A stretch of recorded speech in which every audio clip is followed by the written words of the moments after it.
you play football in sports. I mean, was that your lifelong dream to go into acting?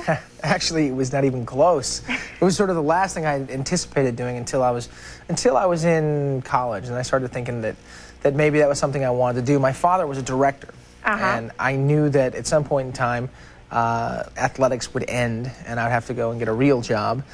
If you can call this a real job. If you go to work at 5 o'clock in the morning and don't get home till 1 o'clock in the morning, you have a real job. That's a real job. Yeah, That's a real job. Yeah. So what happened is actually I started as a writer, and I wanted to write, and I wrote, and I wrote, and I wrote, but I wasn't making a lot of money, and the last thing my father ever wanted me to become, since he was a director, was an actor.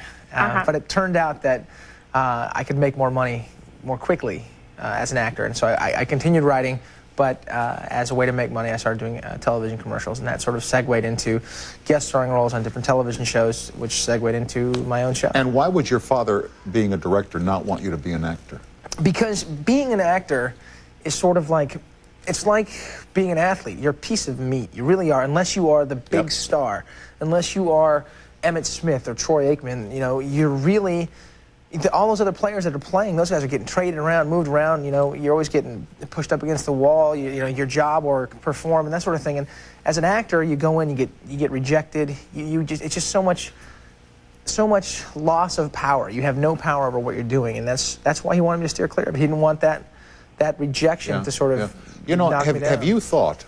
And I'm sure this is going to be years down the road, but someday the Superman show will come to an end. And then would you be so closely identified as Superman / Clark Kent that it might be difficult for you to segue into something else? You know, Christopher Reeve, before he was injured, talked often about how he would take chancy roles because he wanted people to think of him as being something other than the guy who could fly. Absolutely. That was a concern when I first started the show, but the difference is this. Christopher Reeve did 4 movies, and he had 4.5 hours, 4 hours, 5 hours worth of screen time to be this character. I get an hour every week, 22 episodes a year. You know, I have a lot of time. I develop an entire character. You learn so much about this guy. You're with him all the time. I don't think in any way I get pigeonholed as just the guy who can fly. Okay. But 2 things also to that effect is the characters are so specific. Clark wears glasses and is a specific way. Superman, has his hair plastered back and he wears the suit, and that's very specific.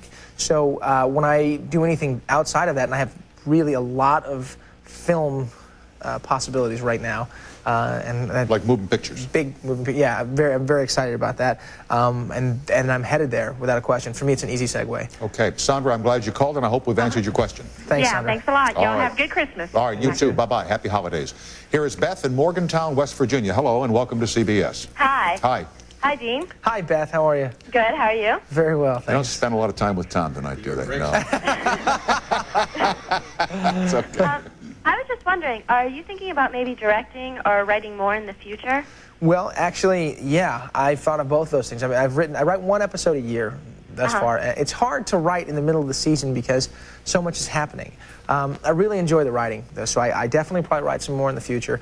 Directing, I would probably only direct one of the first or last episodes of the year because there's no time to prep. There's no time to get ready to do it. You're so busy, you don't have the time to do all these different things. My father, being a director, I grew up, as a director's son, right there next to him, watching. Why are you using this lens? Why are you shooting it this way?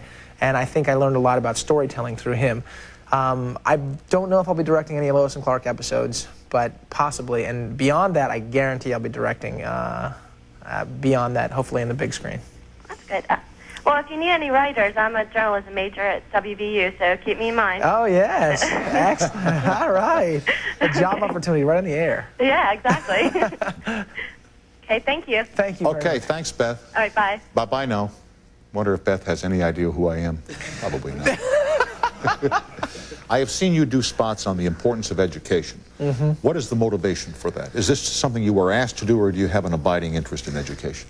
It's funny, playing Superman, I get asked to do just about everything. The publicist says that he handles a lot of bigger names than me, and he says that I just get this enormous amount of mail because it's the kind of person that a lot of people want to identify with. And with education, for me, it's such an important thing because I chose to go to Princeton University. I chose to go to Princeton over a lot of different colleges where I could have played football at a higher level and gotten a scholarship because of education. I knew at some point in time I'd be done being an athlete. And I really, your life is if you have the education for life, you have something to build on. You have something to fall back on. That's enormously powerful, and that was the wisest decision I ever could have made. There's no way I could foresee what that would mean to me, and it has changed my life in the most positive of ways. And what is your undergraduate degree in? History. Really? Yeah. And while at Princeton, you were an All-American football player? Yes. Established an NCAA record for the number of interceptions in a single season. Yes. And were drafted by the Buffalo Bills of the National Football League. Actually, I was a free agent. They don't draft many guys out of the Ivy League. We have to go in and sort of earn our stripes. And when you were with the Buffalo Bills, something bad happened. Yeah, I had a knee injury that was a nagging injury. I felt it early on, and it turned into a nagging injury that sort of plagued me for a while. And it's a business, and when they saw that the knee wasn't healing immediately, they knew that could be a problem, and they don't want an athlete who's going to be gimping around. They don't want an athlete who's not 100% well. Absolutely, and they can buy another guy tomorrow, and so they had me go in and have surgery, and it turned out to be much more serious than they anticipated, and doctors basically said, if you want to play basketball with your kids when you're 40, find another profession, and so I did. And how often do you think what might have been, you know? I really am not too concerned about it. The only thing I wanted to do, I got to tell you, I got hurt and had surgery 3 days before the first preseason game. So the only thing I wanted to do, just one time, was to put on the full uniform with my name on the field, get out there, run around in front of, whatever the thousands of people 62,000 people. Exactly, hopefully. And Buffalo, they filled it with 80-something all the time. Those people back there in Buffalo love their football. And so I was very excited to be out there, and I really wanted to do that. But I didn't get that opportunity. That's the only time I think about what would have been. I'm very happy, on Monday mornings when I wake up to go to work, and I go, whew, everything kind of feels okay, Do you mean to tell me that the Buffalo Bills front office, the publicity department, has not called the office of your publicist and said, if Dean would like to suit up, we'll have the uniform ready? Man, if I were running the Buffalo Bills, you would be there yesterday. You know what? I'd accept that offer, too, because to get out there, the thing is this. If I got out there and I got in those uniforms and I got in there in those pads, there's not a player out there that would cut me a millimeter of slack. They try to kill me, which is what I would expect them to do, because that's what they do. No, I don't do that just anymore. walk out and take a bow and say, hey, wish I could have played for you. Good luck, Bills.